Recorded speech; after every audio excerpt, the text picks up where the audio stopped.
C NCP নিয়ে আইছেন আপনারা, বানাইছেন যারা, এটা অনেকেরই অনেক আশা ছিল নতুন প্রজন্ম ভালো কিছু উপহার দিবে। কিন্তু এরা আপনারা তো রং, সিলেকশন রং। এরা রাস্তা নেড়ি কুত্তা, এই ঘে করা, এরা প্রত্যেকে ঠকায়।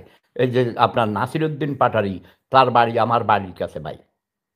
তার ১৪ গোষ্ঠী রাজাকার ছিল, তার বাড়ি শাহরাস্তি চাঁদপুর জেলায়।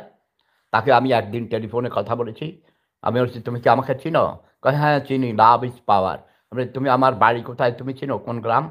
বলে যে, "হ্যাঁ, সেরিয়ারা, সোরসাক। আমি তো আপনার বাড়িতে খেজুরের রস চুরি করে খাইছি।" আমাদের বাড়িতে তো অনেক বড় জমিদার বাড়ি। গ্রামের প্রায় ৪ ভাগের ১ ভাগই আমার দাদার ছিল। এখনো আছে। যদিও অনেকগুলো বিক্রি করে ফেলেছে। ৯ টা পুকুরের অংশ আছে। নিজেদেরই আছে অনেকগুলো পুকুর এককভাবে, আবার অনেকগুলো অংশীদার হিসেবে আছে। যাক, এত সব কথা বলার দরকার নেই। এবং এই এনসিপির নাম দিয়েছি ন্যাশনাল সার্কাস পার্টি। তারা শুধু চাঁদাবাজি করে, তারা মব ভায়োলেন্স করে, মানুষকে অসম্মান করে, শিক্ষকদের অসম্মান করেছে, প্রধান বিচারপতিকে অসম্মান করে বের করে দিয়েছে। এগুলোর ইতিহাস বলতে গেলে অনেক সময় লাগবে ভাই। আমি আমার অ্যাপয়েন্টমেন্ট মানে টার্মিন বলা হয়।